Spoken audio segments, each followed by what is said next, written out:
공부 모임 시작하겠습니다.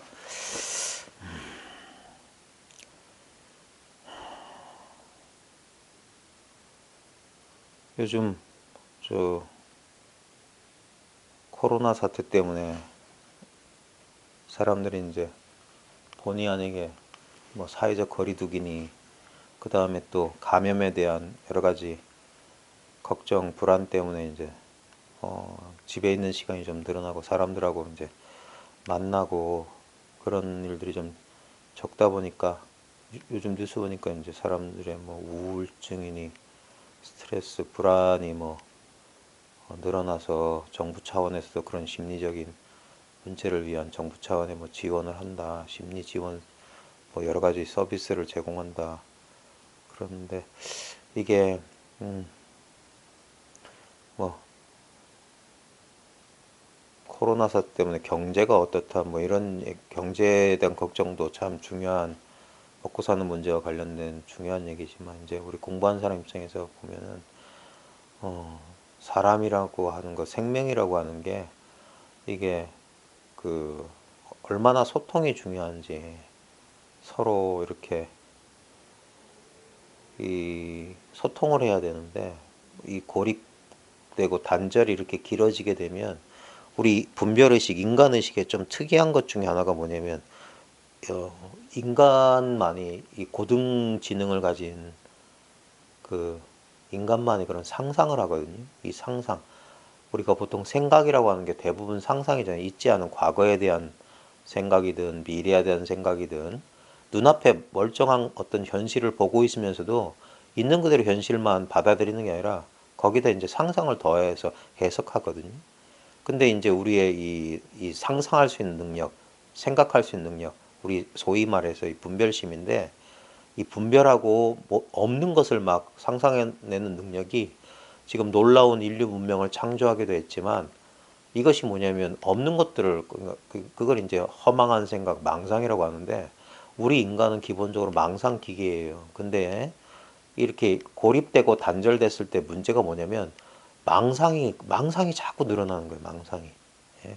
특히나 불안하고 뭐 그럴 때 보면은 우리는 그 인간들은 뭐냐면 문제를 이 직접적으로 해결하기 전에 생각으로 먼저 해결해 보는 습관이 있거든요. 그게 상상인데 그래서 막 해야 될 일을 미리 이렇게 예측하고 그러잖아요. 그거 이제 일종의 그 시뮬레이션인데 그걸 통해서 우리 인간들은 수많은 사고 실험을 통해서 현실적인 문제 뭐 바다와 뭐 섬과 육지 사이에 뭐 다리를 놓는다는 등 우주에 사람을 보낸다는 등 할 때 보면 한 번도 안 해본 일을 처음에는 이제 상상을 통해서 해요. 근데 그게 이제 우리의 현실적인 문제나 문명을 발달시키는 데는 도움이 됐는데 우리 심리적인 문제도 똑같은 방식을 취하는 거예요. 상상을 통해서 마음 공부도. 생각을 통해서 이렇게 되면 어떻게 될까 자꾸 이렇게 시뮬레이션을 돌리는데 100% 거짓이거든요. 실제로 현실적인 문제 다리 놓는 것도 보면 시뮬레이션을 하고 모형을 제작하고 실제로 해봐야 돼요. 그러면서 현장에서 이제 자기 예측하고 다른 점이 나왔을 때 대응하듯이 해야 되는데 고립되고 단절되고 하다 보면 우리 특히 정신질환 있으신 분들이 뭐냐면 다른 분들하고 거의 소통이 안 돼요. 그래서 자기 생각 속에서 이렇게 생각이 자꾸 증폭되는 거거든요. 망상이 있지도 않은 일이. 근데 문제는 뭐냐면 우리는 실제로 보면 우리 인간의 의식은 실제 현실과 자기가 상상으로 창조해낸 가상의 현실을 잘 구별 못해요. 그건 요즘 현대과학이 증명하듯이 뭐 우리가 뭐 이렇게 VR이라고 하는 버추얼 리얼리티 가상현실 그거 조금만 감각 몇 개만 특히 시각적인 감각만 통제해도 공간에 대한 감각이나 그 공간 감각의 달라짐에 따라서 사람의 심리가 달라지고 그러거든요. 근데 그래서 우리가 우리 뇌 속에서 우리 생각 속에서 그냥 만들어낸 상상한 것을 우리는 실제로 믿어버리고 실제 공포보다 상상이 일으킨 공포가 더 무서운 거예요. 그냥 상상했을 뿐인데 그걸 실제로 믿어버려서 신체 반응이 나타나는 거예요. 뭐 심장이 떨리고 땀이 나고 막 그 불안해지고 그럼 특히나 자기 몸에서 일어나는 그런 신체 감각적인 현상, 불안감이나 이런 것들 대부분 못 견뎌요. 예. 아무리 그 사람이 천하장사고 무슨 대단한 권력을 가져도 자기 안에 일어나는 불안감을 못 달래는 거예요. 그러다 보니까 요즘 약물의 문제라든지 아니면 알코올 중독이나 뭐 여러 가지 중독이나 이런 게 생기는 이유 중에 하나가 뭐냐면 심리적 의존이거든요. 이 혼자 인간이 혼자 있게 되면 자꾸 상상하고 망상하는 기계가 되어버린단 말입니다. 참 그래서 아마 이렇게 요즘처럼 여러 가지 외적인 상황 때문에 고립되고 사람들이 왜 이 소통이 중요하냐면 사람들이 이제 서로 각자는 망상하더라도 이렇게 사람들이 모여가지고 이렇게 생각을 주고받다 보면 자기 생각과 다른 생각을 가진 사람과 소통하다 보면 정신이 어떤 평균치를 맞추는 것 같아요. 그래서 아 이렇구나. 보통 사람들 우리가 보통 상식이라고 하는 거 상식이란 게 이렇게 되는데 고립이 깊어지면 이 상식이 서로 자기 안에 망상 속에 있다 보면 상식이 안 통하는 그러다 보니까 더 불안해지고 그리고 뭐 저번에도 말씀드렸지만 외국 사람들이 깜짝 놀라는 게 그럼 우리가 보통 이런 재난이나 외적인 어떤 불안감이 증폭된 패닉이라고 해가지고 공황 상태에 사람들이 정신이 텅 빈 것처럼 그래서 아주 동물적이고 즉흥적인 반응이 나오기 쉬운데 패닉에 빠지면 폭동이나 불안감 때문에 막 뭐 마트 뭐 사재기를 하고 막 사람들이 과잉한 어떤 보통 상황에서는 그냥 넘어갈 수 있는 일에 대해서도 과민한 반응을 보이는데 우리나라는 그럼에도 뭐 외국 뭐 뉴스 보도를 통해서 보니까 외국인들이 자기네 나라 같았으면 벌써 폭동이 일어나고 사람들이 막 불안감 때문에 어떤 일이 벌어졌을지도 모르는데 참 차분하게 뭐 보내고 있다 칭찬하고 있는 걸 이렇게 뉴스를 봤는데 그걸 뒤집어 생각해 보면 사람들은 바로 그런 상황이 되면 흔히 보면 정신줄을 놓는다는 표현을 쓸 수 있을 정도로 자기 중심을 잃어버리고 막 이렇게 뭐 마음이 산란해지고 자기 망상에 이제 지배를 당하는 그런 경우가 있을 수 있는데 적든 크든 뭐 코로나 사태가 있든 없든 우리 인간이라고 하는 존재는 항상 그렇게 그런 어떤 불안이나 그런 아주 취약한 존재라는 것을 이번 사태가 보여주는 거예요. 우리의 일상이 얼마나 쉽게 깨질 수 있고 우리의 그 평정한 마음이 얼마나 외부 요인이나 또는 자기 내적 요인에 이렇게 요동칠 수 있는가. 예? 그래서 공부하는 사람 입장에서는 바로 이 삶의 현실이 공부의 주제이기 때문에 이런 상황에서도 자기 공부를 한번 잘 살펴보고 결국 무슨 일이 있더라도 결국 그 모든 문제는 하나로 직결돼요. 곧 우리는 소멸된 존재랄까. 우리 곧 죽는단 말이에요. 그러니까 코로나 사태든 뭐 경제 위기든 먹고 사는 문제든 결국 뭐냐면 불안이에요. 자기 존재에 대한 불안이라. 예? 죽음보다 더 무서운 게 살아서 이렇게 오늘 하루를 보내야 된다는 거 또는 아마 경험해 보신 분은 알겠지만 불면증 환자에게 오늘 밤을 지낸다는 게 얼마나 공포스러운 일인지. 예? 근데 그게 삶의 불안이자 바로 그 삶은 뭐냐 죽음하고 삶은 두 얼굴 가진 한 몸이거든요. 그러니까 결국 삶의 공포, 죽음의 공포, 죽음에 대한 애착, 삶에 대한 애착 결국 같은 거예요. 그 문제를 어떻게 해결할 것이냐. 어떻게 결국 우리가 열반, 해탈, 깨달음의 세계라고 하는 건 뭐냐면 지금 이 순간 어떻게 하면 마음을 편하게 두고 살 수 있느냐. 예? 집착 없다라는 게 결국은 얼마나 마음을 편하게 하느냐. 어디에도 머물지 않는다. 무심하다. 무념이다. 예? 그런 것들이 무쟁, 다툼이 없다 하는 것들이 얼마나 놓아버릴 수 있는가. 얼마나 집착해서 자유로울 수 있는가. 그래서 이런 여러 가지 외적인 도전들, 내적인 도전들은 결국은 우리 스스로에게 이 공부하는 사람들의 입장에서는 얼마나 지금 이 순간 얼마나 놓아버릴 수 있는가를 이렇게 공부인들을 시험해보는 진짜 그 준엄한 진짜 그 삶이 왜 스승이라고 하냐면 삶이 계속 이 삶의 경계들이 우리들의 공부의 민낯을 드러내 보이는 거예요. 지금 이 순간 얼마나 놓아버릴 수 있냐. 얼마나 놓아버림으로써 얼마나 자유로워질 수 있느냐. 예? 얼마나 마음의 평정을 유지할 수 있느냐.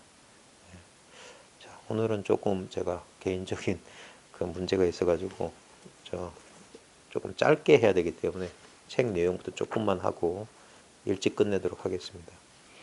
오늘 아디아샨티의 깨어나면서 깨달음까지 제2장의 제목이 진정한 깨어남 뒤따라오는 혼란이에요. 이 제목도 참 잘 붙였는데 우리는 우리의 이 마음 공부하는 사람들의 가장 대중적인 오해가 한 번의 깨달음으로 모든 문제가 해결되고 그런 건 없어요. 예. 진정한 깨달음 뒤에 혼란이 온다는 이 사실은 경험해보지 않은 사람들 모릅니다. 이건 우리 육체 탄생하고도 똑같아요.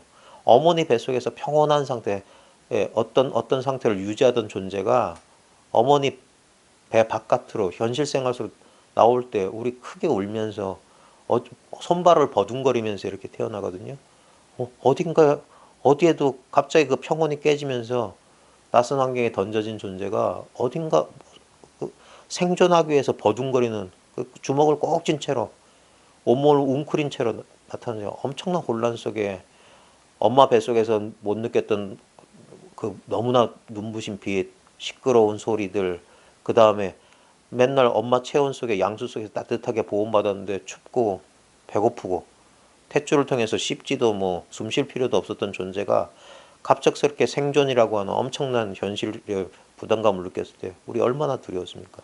엄청난 혼란에 빠졌어요. 그 혼란을 극복하기 위해서 우리 자아가 우리 분별의식이 또 살아남기 위한 도구거든요. 살아남기 위한 어떤 그런 능력이란 말입니다. 그 다음에 이제 이 분별심 속에 또 살아가던 존재가 이 분별심이 또 고통의 근원이기 때문에 거기서 벗어나기 위해서 또 이렇게 공부하다 보면은 또 새로운 의식의 탄생이라고 할까? 깨어남이라고 할까? 어떤 또 존재의 변화가 일어나는데 그때 또 반드시 혼란이 따라오는 거예요. 우리 지금 3월 벌써 중순이 넘어갔는데 오늘 보니까 일교차가 크고 보니까 저 강원도 쪽에 폭설이 내렸다고 그러더라고요. 옛말에 출래 불사춘이라고 봄이 왔는데 봄 같지 않더라. 보면 항상 계절도 한번 딱 봄이야 3월 우수 경칩이면 봄이야 돼서 그런 게 아닙니다. 항상 오락가락 전진 후퇴 하면서 그럼에도 불구하고 결국에는 변화가 나타나는 거예요. 우리 의식의 변화, 육체의 변화도 마찬가지입니다. 우리 사춘기 때, 갱년기 때 몸의 변화, 자연 조건에 따라 우리 인간 존재의 물질적인 요건이 변하면 반드시 심리적인 요건도 뒤따라 변해요. 사춘기 때 알 수 없었던 충동, 여러 가지 복잡한 감정들, 그 다음에 갱년기 때 전혀 낯선 사람이 된 것 같은 그런 심리적인 작용들, 그 변화를 어떻게 받아들이냐. 반드시 혼란이 오는 겁니다. 인생 자체라고 하는 것은. 그래서 이 마음 공부에도 마찬가지예요. 한 번 깨달음 뒤에 영원히 문제 없어. 그런 건 동화예요, 동화. 깨달음에 대한 동화고, 대부분 그런 건 뭐냐면 과대가 한 거고, 그런 거 아닙니다.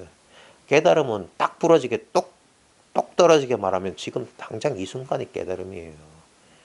우리가 생각하는 그런 깨달음 말고 지금 아주 현실적인 깨달음이 뭐냐.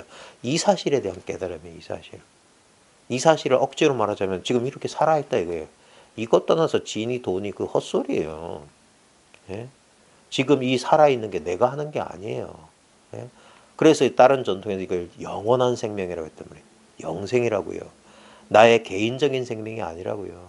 내 개인적인 생명이란 그 분별의식은 이 영원한 생명에 그냥 거기서 물거품이 일어난 거라. 이게 나의 인생, 나의 꿈, 나의 목표, 나의 마음 공부, 나의 깨달음, 물거품이야. 예? 안개예요. 예? 그림자라고 그런 것들은. 근데 그림자, 안개, 물거품이 등장하려면 그거보다 훨씬 광대하고 무한한 무언가가 있어야 돼요. 그게 바로 지금 눈앞에 있는 이거예요. 온 세계가 지금 여기 있고 나도 여기 있어요. 근데 내가 여기 있고자 해서 있는 것도 아니고 세계가 여기 있고자 해서 있는 게 아니에요. 내가 한 것도 아니고 누구 초월적인 존재가 한 것도 아니고 그저 이와 같이 있음. 이게 살아있음이에요. 그게 존재 그 자체. 살아있음, 존재하고 있음, 깨어있음, 전부 똑같은 소리예요. 이걸 이름하자면 불성이다, 자성이다, 본성이다, 현존이다, 온갖 소리 다 할 거예요. 근데 그 온갖 개념 말 필요 없이 우리의 가장 친밀하고 직접적인 경험이 뭐냐? 이렇잖아. 이와 같잖아. 이게 무슨 수행과 무슨 깨달았다고 하지만 사람들이 착각하는 게 뭐냐면 그런 어떤 경험, 그런 깨달음의 경험이니 무슨 깨어남의 경험이니 하는 건 어떻게 보면 지난번 꿈 얘기랑 똑같잖아요. 그 얘기를 어디서 하고 있습니까? 지금 여기서 이와 같음 속에서 하고 있잖아. 그러니까 그건 이야기고 스토리고 허상이라니까. 실상이 여기 있잖아. 실상은 무상이라고요. 이것이 실상이라고 잡을 수는 없어. 근데 보십시오. 우리가 이제 기억을 통해서 이제 하는데 어제도 이와 같았고 그저께도 이와 같았잖아요. 예? 10년 전도 이와 같았잖아. 심지어 조금만 상상력을 발휘하면 전생 있다 하더라도 전생의 어느 날도 이와 같아요. 이와 같다고 이와 같아. 좋은 날이냐 뭐 나쁜 날이냐 기쁜 날이냐 슬픈 날이냐는 이와 같음 속에서 나타난 경험의 그림 모양이라고. 예? 근데 그런 모든 좋은 모양이든 나쁜 모양이든 이와 같음을 떠나서는 존재하지 않는다고. 이게 좋다 나쁘다 옳다 그르다 그, 어? 그 양변을 떠난 중도 그 자리란 말이에요. 그래서 삶이 현실이 그대로 도라고요. 예? 그러니까 얻을 돈은 없다고. 새롭게 뭐 깨우치거나 깨우쳤다고 하면 그저 이것을 깨우쳤을 뿐이야. 그러니까 얼마나 실제로 눈을 뜬 사람들한테 이거는 본래 그리 돼 있잖아요. 예?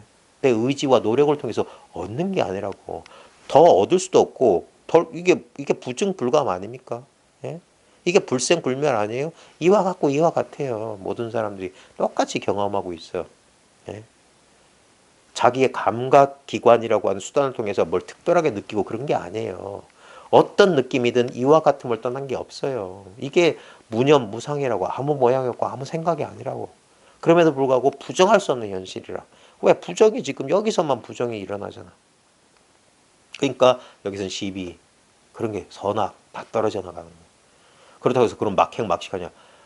아니 시비 선악이었고 그런데 뭘 막행이 어디 있고 막식이 어디 있어요? 그게 뭐냐? 인연 따라 하는 거예요. 그게 올바른 개라고요. 올바른 개. 그 뭐야? 그 유교에서도 종심불유고 이제 마음 가는 대로 따라도 그 어떤 그 규칙 법도를 어긋나지 않는다는 게 바로 그거예요. 올바른 자성의 개라고. 욕심 낼 것도 없고 그렇다고 허무에 빠질 일도 없지. 그냥 살아있음. 예? 이 평범한 거예요. 예? 꽃을 보면 아름답다. 예? 아침 햇살 따뜻해요. 예? 그저 그럴 뿐이야. 예? 그냥 이와 같아요. 이게 좋은 것도 아니고 나쁜 것도 아니고 뭐라고 말할 수 없는 이거라고. 예? 자, 그런데 이제 거기 제2장 깨어남 뒤에 뭐 혼란 거기 보면 오늘 할 게 37쪽 맞나? 아이고 눈이 찜찜. 깨어남의 미롤 여행이에요. 하니문이라고 하는 건데 미롤 여행. 허니문. 예, 사람들이 이제 그 대중적인 오해 가운데 하나가 이게 황홀한 상태다. 뭐 만족스러운 상태다. 뭐 그런 근데 그거는 전체에 대한 한 측면이에요. 한 측면. 전체는 바로 이거거든요. 그런 이제 그냥 다짜고짜 바로 이것이다라고 하는 건 진짜 공부의 결론이고 공부하는 와중에서는 이게 와닿지 않는 사람도 많을 거예요. 그러니까 끝까지 공부해 보라고 하는 거예요. 끝까지. 옛 사람들도 늘 이제 그 이 선 불교 역사에서 특히 선의 역사에서 옛 선식들이 꼭 얘기했던 게 뭐냐면 공부하다가 무슨 지견이 나거나 소견이 생겨요. 그때 눈 밝은 그 선지식들 선배 공부인들은 뭐라고 했냐면 조그마한 것을 얻고 만족하지 말라 그랬어요. 조그마한 것. 예. 대부분 사람들이 막 깨달았다고 깨쳤다고 길길이 날뛸 때 보면은 뭔가 좋은 경계를 얻었을 때만 그래. 근데 보십시오. 그게 반쪽이란 말이에요. 현실의 반쪽이라고. 예. 빛, 빛과 그림자가 있듯이 예. 항상 이것은 이 중도라고 하는 것은 양변을 떠나서 있는 것도 아니에요. 양변 그대로 양변이라고 하는 게 분별이고 실제로는 뭐냐 그냥 중도라면 그 뭐야 막대기 같은 거 젓가락 같은 거 딱 하면 우리가 이게 오른쪽 끝 왼쪽 끝 하는데 그건 개념이잖아. 실제는 젓가락 하나지. 예? 근데 거기에 대해서 우리가 이렇게 양변이나 분별을 일으킨 것이. 근데 그 오른쪽이든 왼쪽이든 그 젓가락이란 말이야. 마찬가지로 좋은 것이든 나쁜 것이든 그냥 이 하나의 도란 말이야. 하나의 도. 예? 근데 그 중에 우리가 분별을 해서 이건 좋고 이건 싫고 그 미세한 분별에서 깨어나야 된다 이 말이에요. 그 깨어남의 미럴 여행 한번 읽어볼게요. 구하는 자가 떨어져 나간다는 것은 커다란 안도의 경험이다. 뭐 100%는 아닐 것 같은데 아주 일반적인 이 깨어남이 뭐냐면 갑작스럽게 문득 이 사실을 깨우쳐요. 근데 문제는 뭐냐면 이 사실에 대한 안목은 분명해지지 않은 상태에서, 그러니까 생각은 이해 못하는 일이 벌어져요. 문득 생각이 잠시 뒤로 물러났다고 해야 될까? 생각이 잠시 사라졌다고 해야 될까? 문득 아주 찰나지간에 문득 그냥 이와 같음이 그냥 온몸으로 그냥 온 존재로 그냥 경험되는 게 깨어남이에요. 그때 앞 시간에 했던 것 중에 하나가 구하는 자가 떨어져 나간다는데, 조금 이제 좀 일반적인 경험에 비춰 말하면 뭐 구할 게 없다는 사실이 이해가 아니라 그냥 직접적으로 느껴지는 게 체감이 되는 거예요. 체득. 그걸 증오라고 한다면, 증이 된다면 그래요. 이해가 안 되는데 갑작스럽게 모든 불만족이 싹 사라지는 거예요. 그러니까 돈이라고 하는 게 뭐냐면, 문득 돈자를 쓰는 이유가 뭐냐면 나도 모르게요. 근데 갑자기 하는 순간 갑자기 하면서 뭘 구하고 얻을 게 없다는 사실이 그냥 명명백백해지는 거예요. 뭐 이해도 아니고 그냥 명명백백해져요. 그때 커다란 안도의 경험이에요. 그래서 큰 휴식이 찾아온 것 같고 그 편안함이 찾아온 것 같아요. 그래서 그걸 감각적으로 느낄 때 보면 황홀하다고 하죠. 충만한 느낌일 수도 있고 온 우주가 자기 하나로 가득 차 있는 느낌이랄까? 완전 무결한 그런 느낌들이 찾아온단 말이에요. 그게 일반적이진, 대부분 좀 그런 강도의 강약은 있을지 모르지만 대부분 그래요. 경험이다. 커다란 안도의 경험이다. 나는 이것을 깨어남의 미럴 여행이라고 부르고 싶다. 그러니까 그런 체험을 하신 분들 가운데 당연히 그 기분 좋은 느낌이죠. 기분 좋은 느낌. 예. 그러다 보니까 그게 이제 사람들한테 와전돼가지고 깨달음 체험은 그런 체험을 해야만 깨달음인 줄 알아요. 구하는 자, 그리고 구함이 떨어져 나가는 것은 최소한 내게는 마치 엄청난 무게의 짐이 어깨로부터 벗겨져 나가는 듯한 느낌이었다. 이게 동서고금의 모든 이런 영적 체험을 하는 사람들의 공통 요소예요. 보통 초기 불교에서도 일선정 보면은 그 경안이 찾아온다고 하잖아요. 선문에서도 보면은 견성 순간에 보면 마치 120근 짐을 내려놓은 것 같고 여러 가지 그 깨어나는 순간에 대한 경험에 대한 기록들이 있는데, 이 선문에 나타난 경험들은 이래요. 마치 홀연히 120근의 짐을 내려놓은 것 같다. 갑자기 뭔가 마음이 후련해진단 말이에요. 통쾌해진다고요. 그 다음에 십자대로에서 아버지를 본 것 같다. 이런 표현을 써요. 그 말은 뭐냐? 이거 너무 낯익은 거다. 이거 낯익은 거. 그게 견성이라고 진짜 눈앞에 보듯이 그 순간의 경험이 뭐냐면 진짜 마음이라고 하는 걸 자기가 이렇게 보는 것처럼 경험하는 거예요. 그래서 그걸 경험한 사람은 이거 이런다고. 이거 이렇게 뭐라고 이름 붙일 수 없는데 이게 그래 생생하게 살아있는 것 같은 느낌, 온 우주가 이거 하나 있는 느낌. 그때 이거란 소리가 저절로 나는 거야. 이거. 근데 이게 뭐냐고 다른 사람은 모르지. 근데 본인한테는 분명해. 그래서 견성한다, 본다라고 하는 거야. 본다라고. 근데 이제 그 순간에 보면 하면서 왜 찾았다 하는 거야. 깨달았다, 찾았다 하니까 갑자기 그 추구가 싹 사라지는 거야. 그 추구가 정신적인 짐이었던 거야. 그 정신적인 짐이 갑자기 일순간 싹 해소가 되는 거야. 그 불만족이 사라진 거야. 그러니까 충만해지고 완전 무게해진 것 같고 편안해지고 그런 거예요. 그러니까 좋은 경계가 그 감각이나 느낌이 싹 나타나는 거라. 그래서 최소한 내게는 마치 엄청난 무게의 짐이 어깨로부터 벗겨져 나가는 듯한 느낌이었다. 저도 그랬어요. 2003년도 10월 중순에 문득 거사님 법회 끝나고 그 거사님 법회 순간에는 아무 느낌이 없었어요. 그냥 내가 뭘 알았는지 몰랐는지도 몰랐고 그냥 법회 끝나고 나가다가 뭔 일 있었노 이렇게 한 생각 돌이키는 순간 하면서 갑자기 확 다가오는 거야. 그 순간 하면서 갑자기 진짜 그 당시에 제가 이 공부하기 전에 어록 많이 읽었거든요. 그때 그 순간 갑자기 경안이 확 찾아올 때 그 순간 딱 떠오른 게 120근 짐을 내려온 것 같다. 이게 이 표현이구나. 통 밑이 쑥 빠진 것 같다.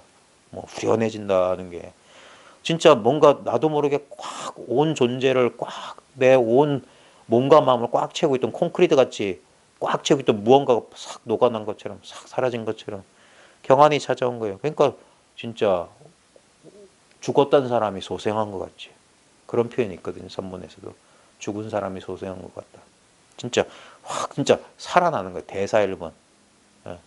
그 다음에 한 번 크게 죽은 다음에 다시 각활 소생 각활 다시 살아난다 이 말이에요.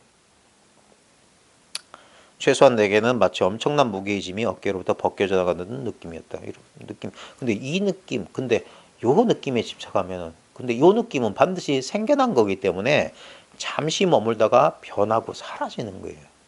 여운이라 여운. 예. 사라지는 거라. 그때 중요한 게 뭐냐면 사라지지 않은 거. 어리석었기 때문에 몰라봤다가 어느 순간 하면서 눈은 떴어. 그래 이거 했는데 그 느낌에 집착하게 되면 이 눈을 이 안목을 놓쳐버리고 지연 말단 그 느낌에 그게 제가 지금 계속 제가 교리를 제대로 뭐 알아서 하는 거 아닙니다. 그냥 제 경험에다가 교리를 이렇게 그 뭐라고 해야 될까 이용해서 하나의 수단 방편하는 거예요. 상수멸 멸진 상수의 멸진이라고 초기불교에서 말하는 게 보면 제 느낌은 그래요. 그 진정한 의미에서 그 상수 생각하고 느낌이잖아요. 거기에 우리가 속는데 그 견성의 순간 깨달음의 순간에 확 이렇게 황홀하고 편안하고 하는 것도 느낌이잖아. 느낌. 그 느낌이 그 느낌에 대한 집착이 사라지는 거라고. 근데 한동안 남다고. 그래서 그걸 깨달음이라고 착각. 이런 느낌을 계속 느끼는. 왜냐면 그 순간 정말 죽어도 여한이 없을 정도니까 분명해지고 그 순간만큼은 분명하고 뭐 심신에 아무 문제가 없어. 그러니까 갑자기 이제 자신이 생기는 거예요. 그러면 그래서 공부하다가 소견난 사람들이 막 큰 소리 뻥뻥 치고 뭐 문을 박차고 들어와서 조사들 뺨을 후려갈기고 뭐 상을 뒤집어 엎고 하는 그런 막 그 객기를 부릴 수 있는 게 자기한테 그게 분명하니까 그게 뭐냐면 미친 기운이라고. 예. 그게 이제 그 뭐야 식광이 뭐 했다는 둥 뭐 해가지고 그 기운을 타고 솟아오른단 말이에요. 그때 조심해야 되는 거예요. 그런 느낌 아니라고. 그 느낌은 사라진다고. 그 느낌이 사라진 자리에 변함없이 남아있는 거 그게 진짜라고요. 오고 가는 게 아니라고. 샤오지가 마치 엄청난 무게의 짐이 어깨로부터 벗겨나가는 느낌이었다. 그것은 분명한 육체적 느낌이었다. 이게 중요한 거예요. 그 육체적 느낌, 신체 감각적 느낌이야. 그러니까 그건 수경계라고 오온의 일종이지 진정한 깨달음이 아니라고. 그것은 분명한 육체적 느낌이었다. 문자 그대로 어떤 쇳덩이가 지금껏 그걸 짐진 채 다녔다는 것조차 까맣게 모르고 있다가 그대로 떨어져 나간 것만 같다. 그러니까 하는 거야. 하는 거야. 이것은 사람들이 깨어나면서 겪게 되는 공통된 경험이다. 이런 경험이 제일 흔해요. 그러다 보니까 사람들이 그런 걸 추구하게 돼 있어요. 예. 그런 경험에 대한 보고들이 기록들이 좀 구전을 통해서든 기록을 통해서 남다 보니까 사람들이 저래야만 깨달음인가 보다 이렇게 생각하는 거예요. 근데 이게 뭐냐면 작용 반작용이에요. 꽉 이렇게 꽉 힘을 주고 있다가 진짜 한 100kg짜리 막 겨우 들고 있다가 들고 있을 필요가 없다는 사실을 알고 하루아침에 놓았을 때 후련하잖아요. 예? 그거는 이 원인이 있었기 때문에 이런 거라. 가나선 하다가 이 화두 타파할 때 견성의 순간에 그 화두가 딱 의심뭉치가 딱 깨지는 순간에 막 전율이 오고 막 확 하는 이유도 뭐냐면 의심했기 때문에 꽉 막혀 있었기 때문에 했던 거라. 그래서 뭐 그렇게 의심도 안 하고 막 이렇게 용 쓰지 않았던 사람도 말 끝알에 이렇게 확 회심하게 되는 견성하게 되거든요. 그때 보면 그냥 예전에 그냥 못 알아챘던 거 알아챘을 뿐 별 특별한 느낌 없어요. 초기 경전에 부처님이 초기에 막 설법에서 깨달았을 때 그 아라한들의 그 거기 경전에 그런 얘기 안 해요. 뭐 120근 짐을 했던 겨우 말했던 거 희열 편안함 희열 찾아왔다 그 정도밖에 얘기를. 왜냐면 인식이 전환됐기 때문에 아까 말했듯이 그 물질적 조건의 변화가 마음의 심리적 변화를 이렇게 사춘기 갱년기 예를 들었잖아요. 근데 그 역도 가능해요. 마음의 변화가 몸의 변화를 가져온다니까. 심리적 변화가 물질적 변화를 가져와요. 그 제 어릴 때 경험 그런 거 있잖아요. 막 제가 예전에 초등학교 때 선생님 꽃병을 깨뜨린 적이 있었는데 주말에 토요일 날 그거 야단 맞고 똑같은 거 사오란 야단을 들었어요. 근데 그 당시에 이제 고생하는 어머님한테 그 말을 못 하겠는 거라. 그래 일요일 저녁 때까지 꽁꽁꽁 알고 있어요. 꽁꽁꽁 알고 있다가 어렵게 말씀드려가지고 똑같은 걸 싸가지고 월요일 날 선생님 갖다 드리더니 선생님은 그걸 까먹으신 거야. 꽃병 사왔어요 하니까 무슨 꽃병 하시는 거야. 그때 제가 얼마나 황당했는지 몰라요.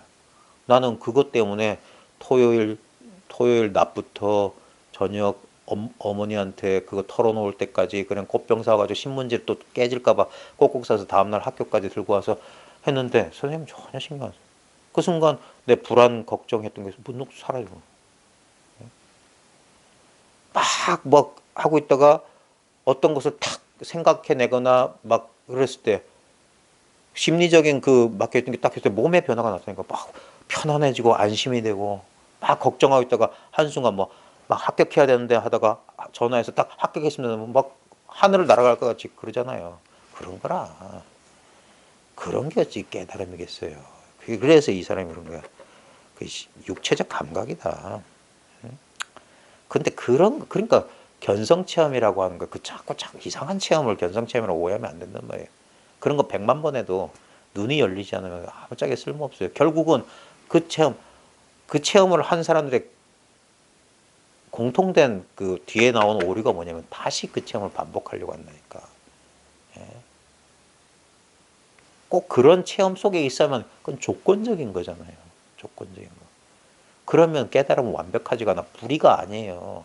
그런 편안하고 경안의 체험 나타나기 전엔 뭐였고 그 체험 나타난 이유는 뭐고 그 체험이 사라진 뒤는 뭐냐고. 그렇게 동강 절단 난 것들이 무슨 불이야. 어떻게 그게 온전한 하나라고 할 수 있겠어요. 그게 아니올시다. 그건 전부 느낌의 경계고 느낌은 차별의 경계라고.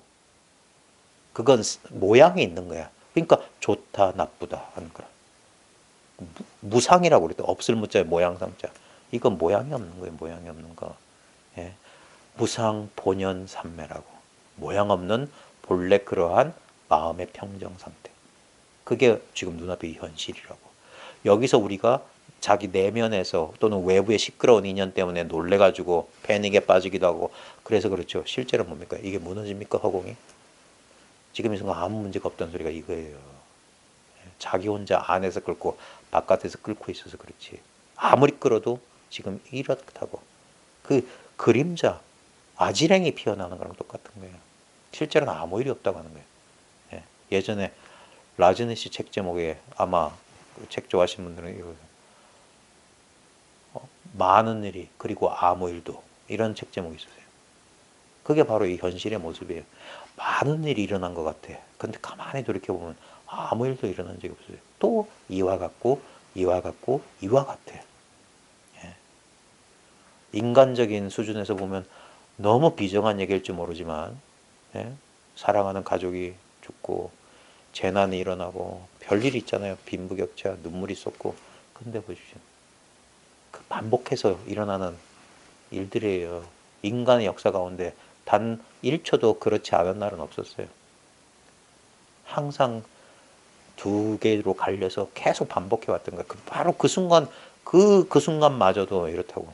천국에서도 이와 같고, 지옥에서도 이와 같아. 그 모양을 떨어지면 저건 천당이고, 저긴 지옥이야. 근데 그 모양이 당초로 돌아가면 이와 같으니라. 이게 불교의 해결책이지, 지옥을 천국으로 바꾸고, 그 지옥의 모양을 천국의 모양으로 바꾸는 그게 아니라고. 모양하고 아무 상관없다니까. 범소유상 계시여망 약견 재상 비상이면 즉견 열애다. 이게 금강경 불교의 최고 엑기스 고갱이란 말입니다. 자, 좌우지간 근데 다시 돌아가서 이것은 사람들이 깨어나면서 겪게 되는 공통된 경우다. 갑자기 편안함이 찾아온다고. 짐을 내려놓은 것 같고 후련해져. 근데 그게 부분적인 거예요. 지말이라 지말. 의식이 분리의 꿈으로부터 깨어난 순간에 크나큰 안도감이 생겨난다. 우리 악몽에서 깨어났을 때 휴 하는 것처럼 아이고 살았다 하는 것처럼 그런 순간이 있어요. 물론 그런 경험을 해보신 분들은 나쁘진 않아요.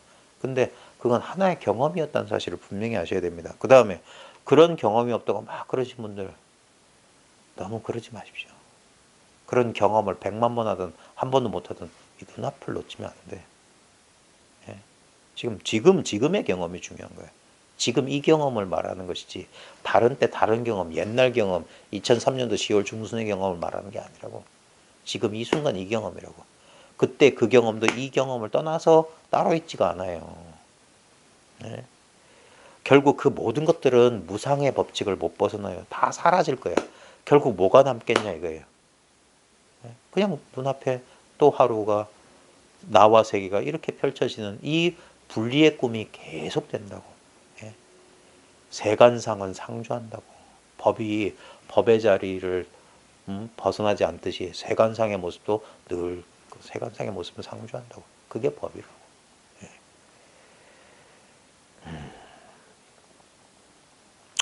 의식이 분리의 꿈으로부터 깨어나는 순간에 크나큰 안도감이 생긴다. 그게 안도감이 경안이라 편안함이라. 사람들이 울거나 웃기 시작하고 요때 보면은 가끔 저희 공부 모임에서도 막 우는 분들도 계시고 갑자기 막 웃는 분도 계세요. 예.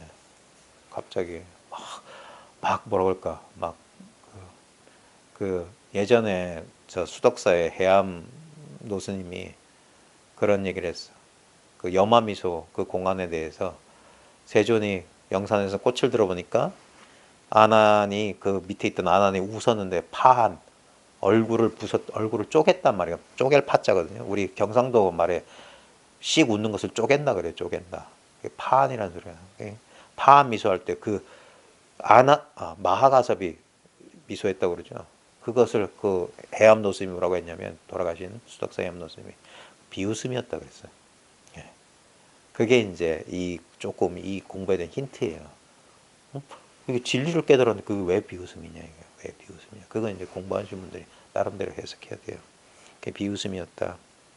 근데 이제 막 하는 사람들이 웃는 사람들 뭐냐면 아마 이럴 거예요. 어이가 없어서 우리 얼처분이가 없어서 뭐 그런 표현 쓰던데 처음에는 제가 이제 공부 모임 현장에서 이제 그런 분들 가끔 보면 그런 거예요. 처음엔 진짜 비웃음 같은 웃음이에요. 아 이게 그거라고 이런 거예요. 이제 조금 지나 보면 정말 그거거든. 예. 우는 사람들도 두 종류가 있는 것 같아요. 자기가 왜 우는지 모르면서 우는 사람도 있어요. 그냥 그래서 이제 울면서도 자기도 놀래지. 자기가 분명히 울음이 나. 근데 왜 우는지 몰라. 그리고 한동안 계속 그런 분도 몇 분 봤고 또 우는 두 부류 가운데 한 부류가 이제 자기가 왜 우는지 모르고 그냥 눈물이 나는 경우가 있고 또 한 부류는 뭐냐면 너무 억울해서 우시는 분들 봤어요. 이거라니 하면서 울더라니까. 웃는 사람이랑 똑같은 이유 때문에 웃는 사람은 너무 어이가 없어. 이거라고 하면서 허허 하면서 껄껄껄 웃는 거. 그때 나오는 말들이 이제 기록된 게 보면 향곡 스님도 그랬거든요. 운봉 스님 천성선 내원서에서 문짝에 바람에 쾅 하는 순간 그때 20대도 안 됐을 걸? 그 기록에 보면 아마 약관의 나이라고 돼 있으니까. 그리고 운봉선서 딱 찾아와가지고 운봉선서가 목침 딱 내놓고 일러라 하니까 발로 뻥 차고면서 그 틀렸으니까 다시 일러라니까 부처와 조사가 나를 속였다. 그래서 웃음이 난다 이 말이야. 하하 참. 예, 믿기 어려운 소식이 딱 눈앞에 펼쳐지는 거예요. 불교란 게 대단히 어렵고 대단히 힘겹고 뭘 어디들 경진 줄 알았더니 이렇게 가까이 있을 줄 몰랐다. 내가 바로 그것일 줄 몰랐다. 아니 우주 전체가 이 현실이 이대로인지 몰랐던 거예요. 그러니까 울음도 나고 웃음도 나는 거예요. 근데 그게 똑같은 걸 봤기 때문에 그래요. 예, 사람들이 울거나 웃기 시작하고 또 여러 가지 감정을 격렬하게 표출하게 되는 것도 이 때문이다. 근데 제 경험에 보면 이런 사람들은 극히 드물고 서양인들 가운데 이런 게 많아요. 외향적인 성격 가진 사람들.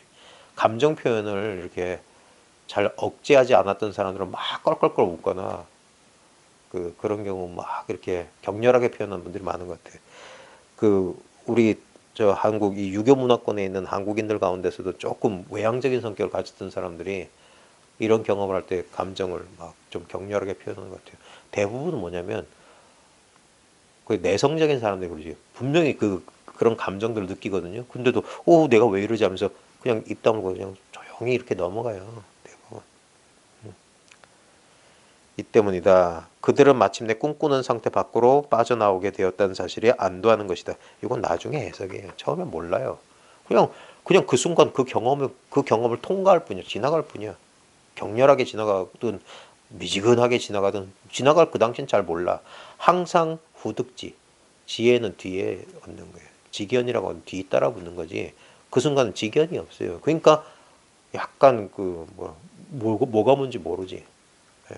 그래서 그때 이제 인연이 있으면 그런 경험을 먼저 하는 사람들을 만나서 나중에 이거 깨우치는 게 나중에. 에카르 톨레 같은 사람도 한 3년 동안 이 상태에 있었다고 그러거든. 그냥 아무 문제 없는 상태. 그러다가 자기가 뭘 겪었는지 그 고등교육을 받았던 사람이기 때문에 그 사람이 문학하고 심리학을 복수 전공했다고 하는데 런던 대학에서 그 나중에 책이나 그런 사람들을 만나면서 명상 수행자들이나 이런 영성가들을 만나면서 자기 상태를 그게 후득지견은 뒤에 생기는 거예요. 해탈 다음에 해탈지견이 생기듯이 지견이 생겨야 돼. 그래야지 자기 상태에 대해서 이제 명징한 알미 있어야 돼요. 그러지 않으면은 경험에 매몰되거나 잘못된 해석을 내릴 수 있어요. 우리 좀 저급한 상태, 우리 보통 뭐 샤머니즘이나 무속이나 이런 거 보면은 약간 미신이라고 하는 건 뭐냐면 똑같은 어떤 영적 경험에 대한 조금 건강하지 못한 해석이에요. 조금 부정확한 해석이나 잘못 왜곡된 해석이라. 왜냐하면 아직 인지 구조가 그렇게 깨어나지 못한 상태에서 보면 어떤 에너지나 내부의 어떤 충동을 외적인 어떤 형상이 있는 귀신이나 막 이런 거에다가 빗댈 수 있거든. 왜냐면 우리 인간 의식이 왜 중요하냐면 왜 이제 지성이 왜 필요하냐면 어린아이들 사고방식, 이 지성이 발달하지 않으면 유아적인 마술적 사고방식을 해요. 그래서 요정이니 신령이니 이런 식으로. 예. 근데 이제 지성이 싹 그게 그 생각의 틀이 경험을 결정짓는다니까요. 그래서 그런 생각 구조를 가진 사람은 그렇게 경험한다고. 뭐가 보이고 막 꿈에서 뭘 만나고 이런 식으로 하고, 그런 게 없는 사람들은 그냥 요즘 말하면 현대적인 모던한 체험을 하는 거예요. 그렇게 막 이상하게 뭐 관세음보살 같은 그런 체험 안 한다고. 그 다음에 감각적 그런 뭐 내면의 소리나 빛과 이런 데 안 속는다고. 근데 그런 지성이 없는 사람들은 그런 데 속아요. 그래서 아주 좀 뭐라 그럴까, 낮은 수준의 그런 이해 틀을 가지고 이해해서 잘못 해석해서 그러다 보면 교주된단 말이에요. 예. 초월적인 존재 뭐 이런 걸 생각하고 그러면 안 된다. 예. 그들은 그런 경험을 통해서 마침내 꿈꾸는 상태 밖으로 빠져나가게 된 사실에 안도하는 것이다. 나는 가끔 이 순간을 첫 키스라고도 표현한다. 웃긴 건 만해 한용운 선생의 님의 침묵에 보면 날카로운 첫 키스의 추억은 내 운명의 지침을 돌려놓았다. 예. 똑같은 면. 그게 오도의 순간, 견성의 순간. 그분이 그 강원도 어디지? 그 오세암인가? 거기서 이렇게 그 한용운 선생의 기록에 보면 거기서 나름대로 그 어떤 체험의 순간이 있거든요. 그리고 오도송을 썼어요 거기서. 그래서 날카로운 첫 키스. 그래서 이걸 잊혀지지가 않지. 아마 이 마음 공부에 인연이 없는 사람들, 이거 마음 공부에 관심 없는 사람들 가운데서도 이런 경험을 한 사람도 있거든요. 그래서 그런 사람들하고 이렇게 얘기하다 보면 어렸을 때 자기가 경험인데 잊지를 못해요. 예. 그런데 관심이 없는데도 잊고 사는데도 이 뇌리를 안 떠나는 거 참 신기한, 자기가 지금 생각해도 이해 안 되는 그런 경험을 했다면서. 저도 그랬던 것 같아요. 초등학교 다닐 때. 저는 지금 하도 오래돼가지고 이게 진짜 내가 경험했던 건지 그냥 뭐 뭔지 모르겠는데, 근데 분명히 경험했던 것 같은데 초등학교 4, 5학년 때였던 것 같은데 그 당시에 교실이 높은 데 있었는데 그래 학교 창밖으로 이렇게 길이 있었어요. 그래 수업 시간에 대해서 선생님이 이제 교탁 앞에 있는 걸 이렇게 보고 수업 시작하려고 할 때 이렇게 고개를 옆을 들어서, 그때 봄날이었던가 햇살이 아주 맑은 날 창밖 너머 이렇게 거리를 이렇게 보고 있었는데 아주 잠깐이었던 것 같아요. 그리고 이렇게 고개를 돌리는데 수업이 끝났어요. 보통 초등학교 수업 시간이 40분이거든요. 근데 분명히 이렇게 하고 잠시 돌렸고, 그래서 아 예쁘다 뭐 그런 생각을 했는지 모르겠지만 아주 잠깐이었던 거고 이렇게 했는데 수업이 끝났어. 그게 초등학교 4학년이니까 10살, 11살 무렵, 12살 무렵이었는데, 그러니까 어린 나에겐 그게 이해가 안 돼서 아주 뭐 저 기억 속에 했는데도 지금도 이게 안 사라지는 거 보면 제가 기억력이 되게 나쁜 사람에도 불구하고 이게 계속 이게 뭐냐면 뭔가 환기시켜 주는 것 같아요. 그때. 예. 그 시간이 사라진 그 그냥 자연스러운 그냥 그런 거지. 그냥 자연스럽게 했다가 했는데 분명히 좋은 것 같지는 않거든. 잠잔 것 같지는 않아. 분명히 근데도 그러니까 이게 이상하게 본능적으로 뭐 이상하다 그런 게 있는 거예요. 그게 첫 키스에 그런 것들이 사람들 보면 인생 경험 곳곳에 있어요. 곳곳에. 예. 이런 소식이 자연스럽게 온다고 자연스럽게. 나는 가끔 이 순간을 첫 키스라고도 표현한다. 깨어남은 어쩌면 최초의 영적 입맞춤. 실상을 처음으로 대면하여 경험하는 진짜 입맞춤. 혹은 자신이 누구이며 무엇인지 드디어 그 진짜 모습을 알게 되는 진실의 피로연과도 같은 것이다. 최초의 영적 입맞춤. 이게 깨달음이다. 처음 대면하는 거다. 첫 경험이 되면 첫 경험. 그래서 일별이라고 한다. 일별. 예전에는 초견성이라는 말 썼는데 처음 한번 봤다. 초견성했다. 이런 일이 있구나 정도는 이제 알았다 이게. 이 미럴 여행은 하루 정도 지속되기도 하고 일주일, 6개월 혹은 몇 년을 끌 수도 있다. 이건 사람마다 좀 다른 것 같아요. 저도 그 2003년도 10월에 그 체험은 그전에도 막 그런 경계 체험은 많았거든요. 근데 그 경계 체험의 문제는 뭐냐면 그때는 막 온몸에 전율 쿤달리니가 확 터지는 것 같고 막 온몸에 전율이 일어나고 막 그랬는데 다음날 되면 그 다음날이 뭐야. 당장 몇 시간만 지나도 기억은 있지만 그런 게 지속되지 않았거든요. 근데 이제 2003년 10월 달에 그 길 걷다가 뭔 일이 있었지 하면서 확 다가온 이후로 그 다음 날 그날이 일요일인데 눈 뜨자마자 막 확인했던 것 같아. 자기도 모르게. 그러니까 있어 하면서 그러면서 계속 처음에는 좀 그랬던 것 같아. 그러면서 이게 또렷한 성성한 경계가 있어가지고 막 그랬던 것 같아요. 그게 제 느낌에는 한 1년 같은 것 같아요. 그 강렬했던 여우는 뭐 잘 모르겠고 아마 그건 얼마 안 갔을 것 같은데 눈앞에 이 성성한 경계가 있었던 것은 한 1년 갔는데 제가 여러 번 반복해서 말하는데 한 1년쯤 지난 어느 날 이렇게 가만히 앉아 있었는데 불현듯 불안감이 확 엄습했던 이유 중에 하나가 뭐냐면 그 감각이 달라진 거예요. 그 성성한 경계가 사라지고 전부 다 천차만별로 다시 분리된 느낌이 탁 온 거야. 그게 불안감이었어.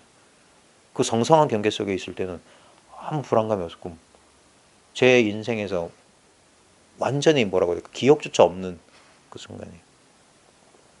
이 미럴 여행은 하루 정도 지속되기도 하고 일주일, 6개월 혹은 몇 년을 끌 수도 있다. 그 기간은 사람마다 차이가 있다. 미럴 여행 기간을 특징 짓는 것은 바로 완전한 흐름이라는 것이다.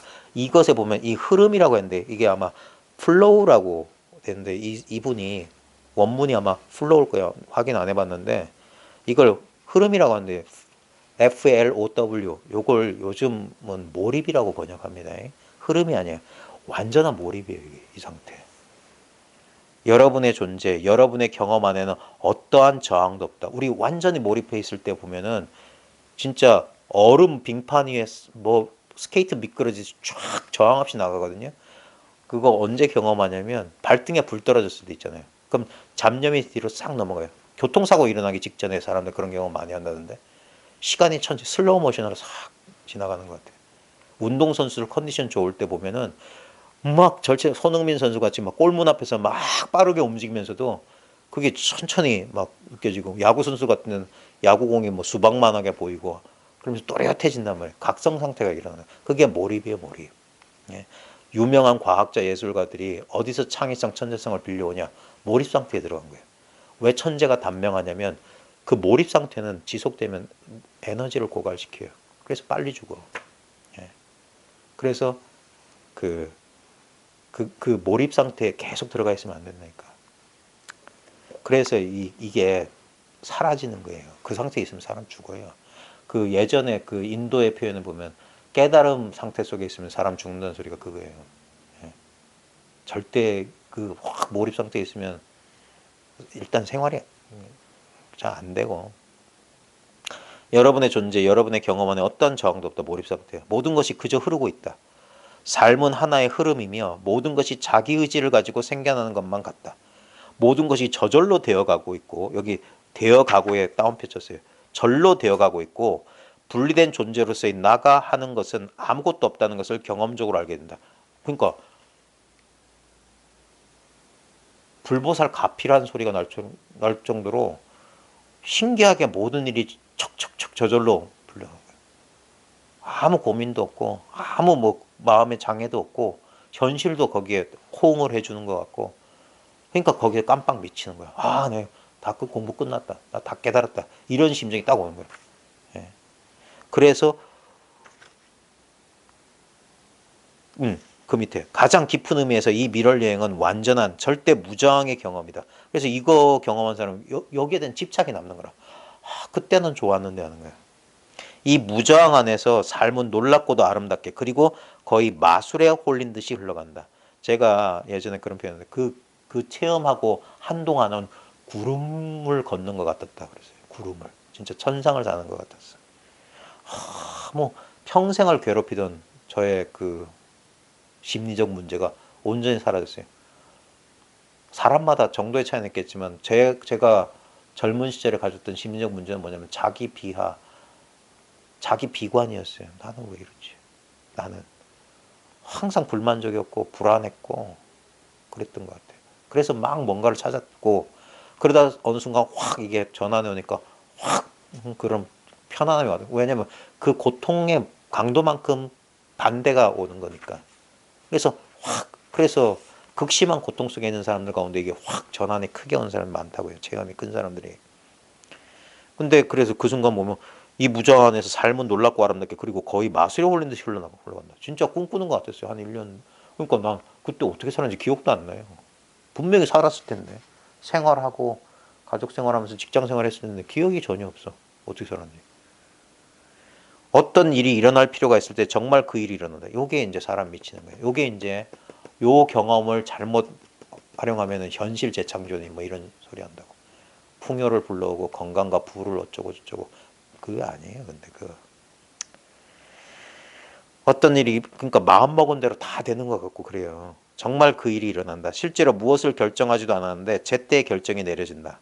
모든 것이 투명하고 명료하다는 느낌으로 있다. 그러니까 진짜 막 저절로 잘 되는 것 같아요. 그것은 망상이나 삶의 조건이나 자기 모순 따위에 전혀 물들지 않은 영의 경험이다. 이 성품의 경험이다. 이게 뭐라고 해야 될까?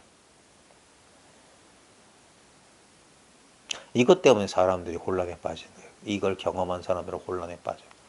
그때는 완벽했는데 지금은 아니구나 하면서 딱 자기가 분별을, 그 경계를 가지고 분별이 떨어진 거예요.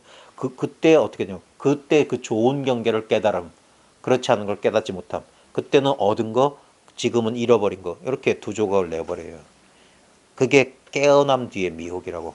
깨달은 경험을 한 사람만 빠지는 미혹이라고. 근데 그 미혹은 거의 벗어나기가 힘들어. 그래서 그 미혹 속에 헤맬 때는 차라리 내가 그 체험하기 전으로 돌아가고 싶다, 이런 생각 한다니까요. 그 갭이 너무 커요. 마치 천국에서 지옥으로 바로 떨어진 것 같다니까. 그때 아무 문제 없어. 막 그랬는데 그게 갑자기 불현듯 사라진 것 같아요. 그러니까 얼마나 허망하겠어요. 마치 마약 먹은 사람들이 마약에서 약 기운에 깨어난 거랑 똑같아. 그러다 보니까 체험에 매달리고 또 그 체험을 회복하기 위해서 또 추구가 시작되는 거예요. 추구가 바로 거든. 추구가 사라짐으로써 그 편안한 경우가 나타나는데 다시 추구하게 된다고. 그래서 이걸 뭐라고 해야 될까?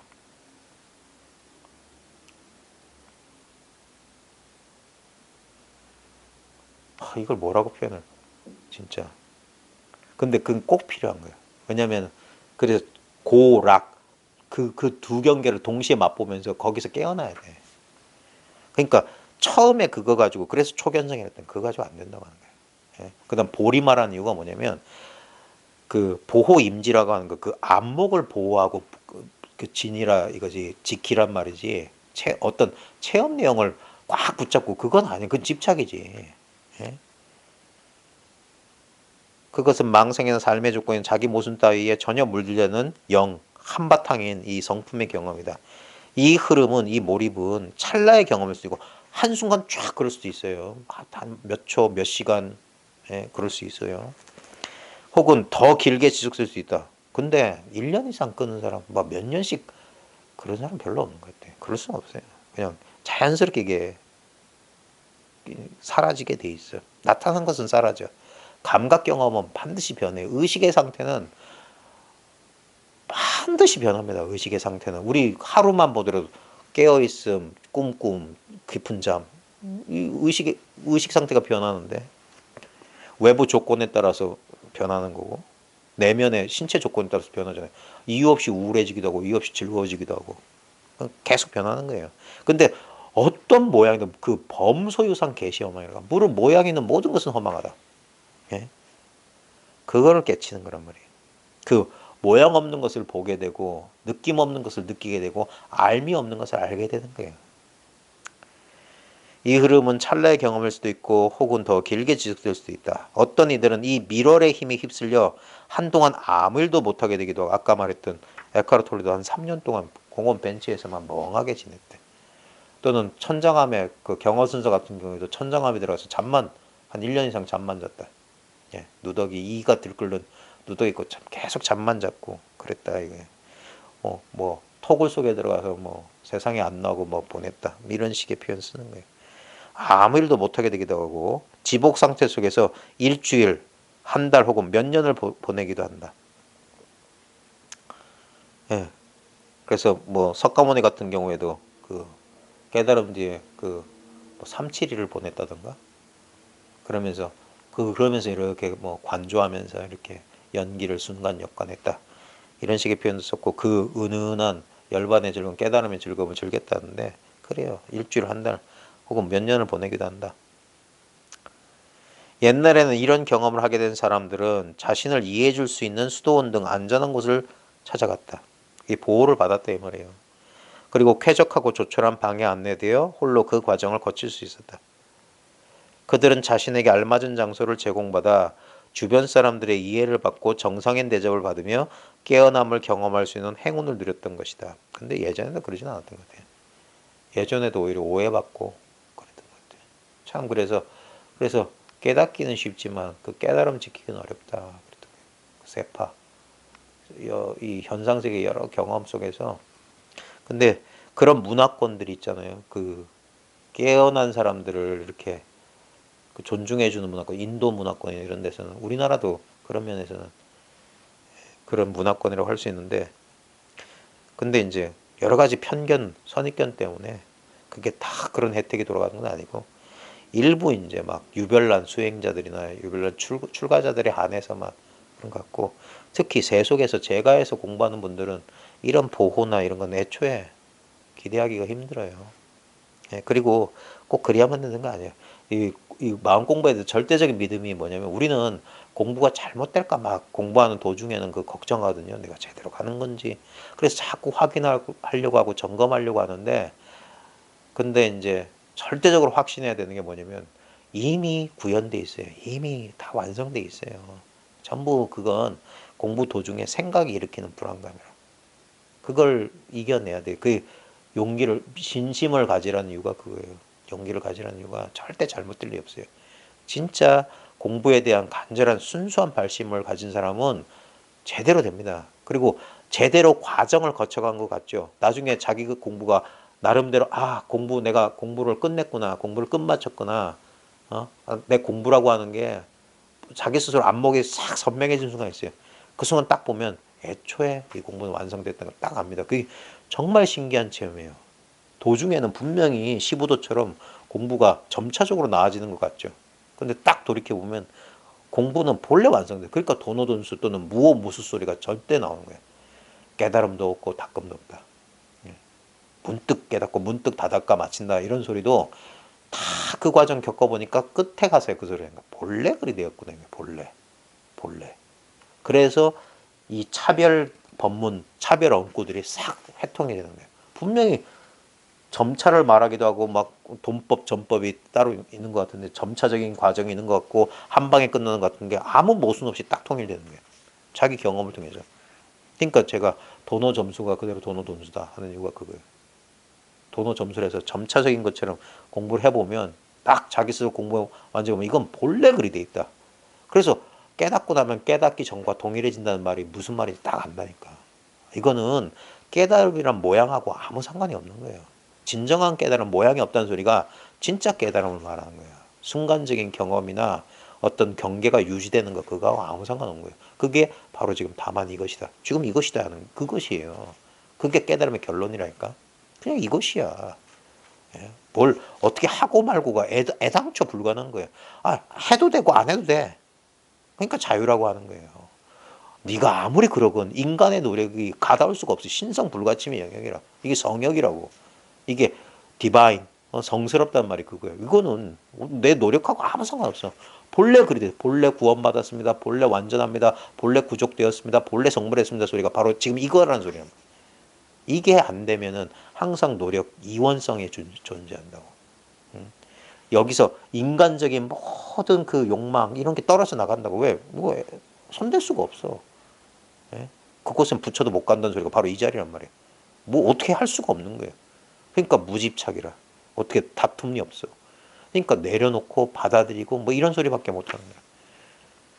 자기도 모르게 이렇게 뭐 자기 속에서 이렇게 움켜쥐고 있는 거 마음에 이 응어리진 것들이 서서히 풀려나는 거예요. 서서히. 이완, 이 휴식이라고 하는 게 그렇게 첫 경험했을 때 크게 한번 확 쉬워지기도 하지만 미세하게 사로잡혀 있는 것들은 시간이 오래 걸려요. 시간이 오래 걸려요. 점점점. 예. 그리고 공부하다 보면 또 우리 공부 모임 하다 보면 저도 그랬고 공부하는 분들이 뭐냐면 차라리 막 딱 접어버리고 어디 딴 데 가버릴까 출가해버릴까 공부만 했으면 좋겠다 그러죠. 그러면 더 공부 안 돼요. 그게 또 생각이 자기를 속여. 그 인도의 마하라지 같은 경우에도 담배 팔아서 아주 가난한 벵갈의 뒷골목에서 손으로 담뱃잎 빚어가지고 생계를 유지하고 나중에 그 사람 후두암 담배를 많이 피워서 후두암 걸려 죽잖아요. 예? 우리 이러면 어떻게 깨달은 사람이 암에 걸려? 그게 세속적인 사고방식이라. 원인 인과법은 인과는 엄연하거든. 예? 그 독한 담배를 자주 하고 어릴 때부터 담배 피고 교육도 안 받은 사람이 처자식 많은 가정을 부양하려다 보면은 몸은 망가지지. 예? 그래가지고 이 사람도 30대에 이 사람 아무 지식이 없어가지고 그냥 자기 스승을 믿었어. 3년 만에 근데 특별한 체험 없이 그냥 모든 것이 이것이라는 사실 딱 선명해졌어. 그러자 이 사람도 뭐냐면 그냥 히말라야 같은 데 가서 그냥 이 공부만 했으면 좋겠다고 가다가 돌아온다니까. 그것 또한 망상이라. 다 경계를 제하고 어디 가겠다는 것도 망상이라. 그 라마나 마르시의 제자 빠빠지 같은 경우에도 인도 파키스탄 분쟁 났을 때 자기 가족들이 그 파키스탄 지역에 있어서 이슬람 지역에 있으니까 힌두교들 다 뭐 살인하고 그럴 때 라마나 마르시가 내 가족을 안 돌보냐니까 가족도 다 꿈이고 나 인생 전체 꿈인데 뭐 하려고 돌보냐니까 라마나가 그러죠. 왜 꿈이라면 왜 돌보지 못하냐. 꿈인데. 예. 꿈이니까 필요 없다. 그거 꿈에 속는 거라. 예. 꿈이기 때문에 배고픈 자 돌봐주고 가난한 자 아직 못 깨쳤다고 꿈속에서 못 깨쳤다고 외친 자 서로 이 법보시라고 나누는 거지. 꿈이기 때문에 다 필요 없다. 그 또 다른 꿈이라고. 예? 그러니까 꿈인데 왜? 그래서 빠빠지는 스승하고 그때 헤어지고 두 번 다시 라마나 못 만나요. 그러면서도 그 사람 스스로 이제 그 수많은 서양인들이 그 빠빠지 후예란 말이에요. 지금 무진이 이런 사람들 다 빠빠지 제자들이라. 예, 오늘날 사회에서는 이러한 깨어남을 경험하는 사람들이 수도원 같은 데서 지내는 경우는 거의 없다. 그래서 이 공부할 때 보면 여러 가지 인연이 필요한데 도량연, 선지식연, 도반연 막 이렇게 하잖아요. 정말 중요한 거예요. 그래서 공부 모임이라고 하는 형태를 유지하는 게 그런 거예요.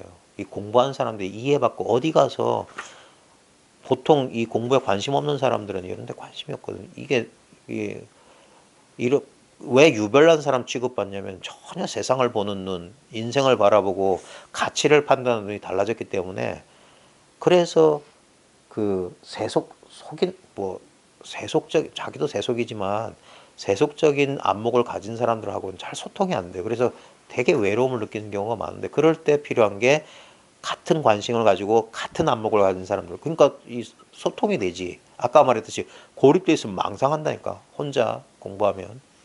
근데 이제 나만 그런 게 아니라 나만 유별난 게 아니라 이게 아주 일반적인 거 누구나 할 수 있는 거구나 하면서 자연스럽게 그런 깨달음 뒤에 혼란이 자연스러워지는 거예요. 그게 한번 붕 이렇게 일어나다가 싹 거품이 우리 물 끓일 때 확 하고 일어나잖아요. 확 하고 일어나다가 거품이 이게 한번 쭉 가라앉아야 돼. 그 과정을 부드럽게 큰 탈 없이 넘어가게 해주려면은 그런 사람들이 좀 소속감을 느끼고 한동안 우리 순례길에 보면 쉼터 같은 거 있잖아요. 예? 잠시 쉬어가지고 좀 빨래도 하고 몸도 오랜 그 순례길에 지친 몸도 쉬고 맛있는 음식도 제공받고 말벗도 할 만한 길벗을 만나는 거 그런 산티아고 순례길에 보면 그런 여관 같은 게 있듯이 이 공부 모임도 마찬가지예요. 오늘날 현대에서는 그런 수도는 없지만 이런 공부 모임은 필요하다. 그래서 우리는 우호적이라 할 만한 환경에 놓여 있지 않다. 근데 여기서는 그런 걸 이해하거든. 다 그런 경험 해본 사람들이. 그러니까 여기서 좀 그 혼란을 좀 잠재울 수 있는 거야. 그리고 자기가 미처 몰랐던 이 공부란 게 이거였군. 자기의 지금 자기 체험하고 직연하고 불일치돼 가지고 겪는 혼란을 그게 이 체험이 무슨 의미를 가지고 있는지 그 다음에 어떤 식으로 또 이 현상 세계 관계를 맺어 가야 되는지를 이 길을 먼저 가본 사람들의 경험을 통해서 이제 익히는 거예요. 도제 교육처럼. 실제로 우리 사회에서는 일요일에 어떤 놀라운 깨달음을 얻었다 하더라도 월요일이 되면 아침 일찍 사무실로 출근해야만 한다. 제가 가끔 이 얘기했는데 제가 2003년 10월 중순 그때 일요일이었거든. 과사님 공부가 일요일 오후 3시에 있었기 때문에 그리고 월요일 날 출근해요. 분명히 하면서 놀라운 깨달음을 체험했어도 월요일 되면 출근해야 돼요. 출근해서 일해야 된다니까. 지복 상태 속에서 정신이 나가 있다면 이보다 정신없는 일이 또 있겠는가.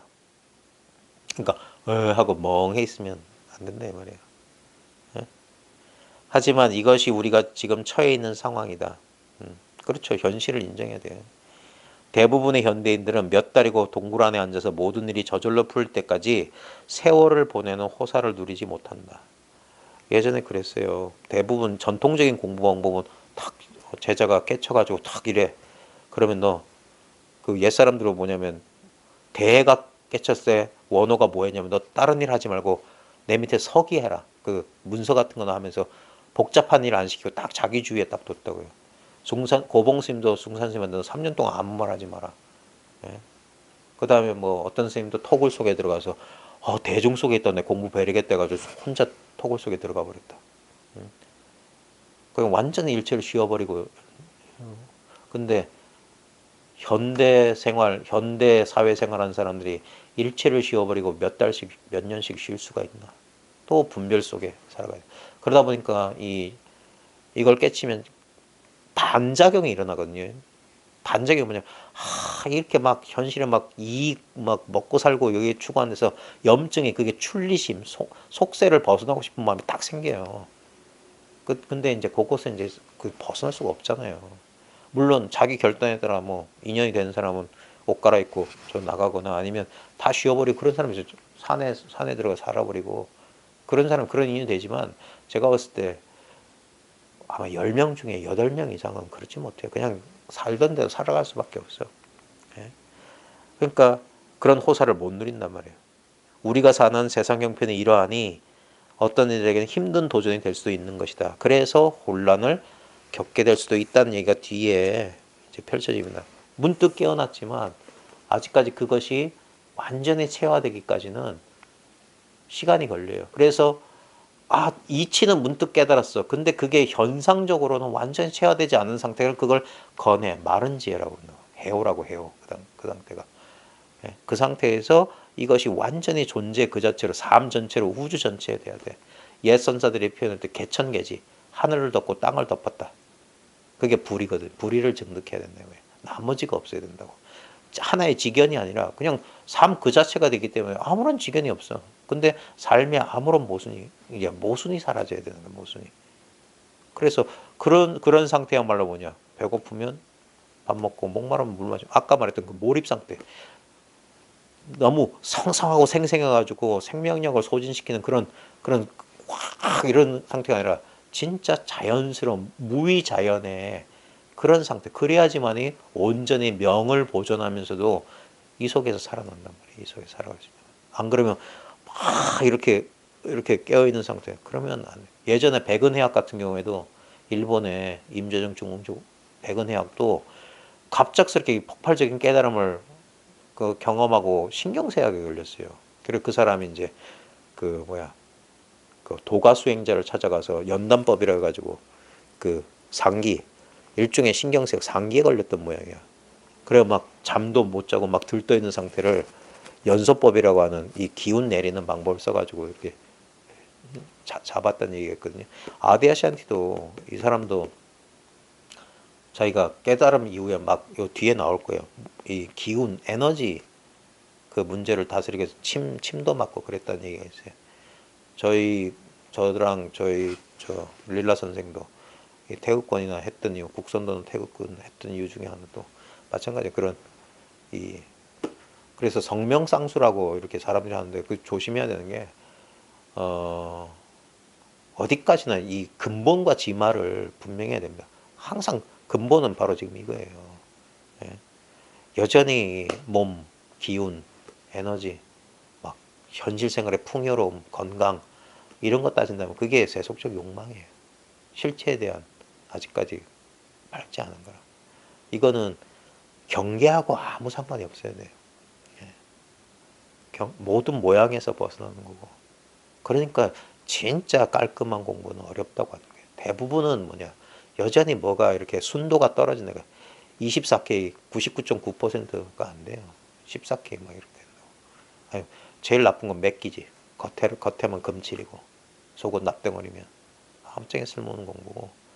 그래서 이게 좀 오랜 세월 자기가 충분히 공부해야 돼서 충분히 자기 의심을 달래야 돼요. 늘 공부하는 딴 거 필요 없어요. 공부는 어떤 의미에서 완성이 없어요. 제가 예전에 공부할 때 제 공부를 지도해 주신 분 선생님이 늘 하셨던 말이 있어요. 중용에 나오는 말인데 성자는 천지도요, 성지자는 인지도야라. 이 성실할 성자인데 이게 완성이거든요. 완성된 것은 천지의 도고 성지자 완성으로 가는 것, 완성시키려고 하는 것이 인간의 도다 그랬어요. 그래서 항상 공부하는 사람들은 완성이라고 하는 완결태는 없어요. 고정된 그런 건 없어. 늘 그래서 나중에 아디에샨트도 뭐냐면 성실과 정직을 강조하는데 공부하는 사람은 뭐냐면 딱 그거밖에 없어요. 순간순간 이 순간의 공부라고 어떤 완성된 공부의 형태라는 건 없어요. 거기에 그런 틀이 있어가지고 거기 끼워 맞추는 게 아니라고. 이건 무정형이고 아무것도 결정된 게 없는 그 상태에서 얼마나 놓아버리고 그냥 그러니까 자아의 소멸이라는 건 뭐냐면 그냥 이 흐름, 이 현실에 지금 이게 흐름이거든요. 이게 플로우라고 여기에 흘러가는 거야. 우리가 인연 따라 산다는 게 그거예요. 인연 따라 사는 거라. 근데 우리는 그 인연을 거스르려고 하는 그게 뭐냐? 자아에 대한 욕심이야. 탐진치란 말이야. 그러니까 인연을 거슬러서 마치 자기가 독자적으로 이 인연 바깥에 있는 것처럼 그게 바로 불만족 고통의 근원이라고. 그래서 인연 따라 산다는 그게 뭐냐? 자아가 죽어야지만 인연 따라 사는 거지. 자아가 힘을 잃어야만. 그래서 지금 이 순간 모든 인연에 순응하면서 그게 인연을 받아들이는 거고 수순 따라간다 이 말이야. 수순한다. 그게 참 힘든 거야. 대부분 거스르려고 한다고. 그 욕망이라 자아에 대한 욕망. 그래요. 인간적인 자아의 입장에서 보면 너무나 무기력해 보일 수 있지만 실제로 뭐냐면 거대한 대기 대응이라고 말하는 이 거대한 법의 흐름 속에 법자가 삼수변에 갈것처럼 물 흐르는 듯이 가는 거라고. 그 법이라고. 물 흐르듯이 이렇게 플로우 흘러가야 된다 말 흘러가야 된다. 그렇게 자연스러운 삶. 또 한 생애라고 하는 삶을, 이 꿈을 이제 꾸어 나가는 거예요. 삶을 살아가는 거예요. 다른 진리가 있는 게 아닙니다. 지금 눈앞에 있는 이 현실의 삶 그대로가 진리예요. 모든 것이 옳다고 하는 거예요. 그래서 모든 것이 옳다. 왜? 현실에서 벌어지는 모든 것은 또 진리의 현현이란 말이에요. 예. 거기에 개인적인 소견이 옳다 그러다 할 게 있는 게 아니야. 설사 그러할지더라도 이 현실의 흐름에 어떤 고정된 견해, 이것이 나다, 이것이 내 것이다라는 고정된 견해에서 자유로워진 상태로 현실에 수순하고 인연을 따라 사는 거. 예. 그렇다고 무기력하고 뭐 그런 게 아닙니다. 예. 어떤 개인의 창의성이나 노력이 필요한 그것도 인연인 거예요. 그 인연을 또 따라가야지. 그게 그래서 늘 안목이 중요하다고 하는 거예요. 안목. 예. 눈이 살아 있어야 된다. 눈이. 예. 매해져 가지고 또 그러지 말고. 그래서 늘 환기하고 방일하지 말고 늘 깨어 있으라고. 예. 옛 성인들이 그렇게 말했던 거예요. 방일하지 마라. 어디에도 머물지 말고 늘 깨어 있어라. 정신 차려라. 그런 매 순간순간. 왜냐면 순간순간밖에 없으니까. 이 순간의 공부, 이 순간에 다 닦고 다 닦아 맞춘 거예요. 이 순간 공부밖에 없어요. 예. 그런 식으로 쭉 공부해 나가시면 될 겁니다. 예. 마치겠습니다. 예.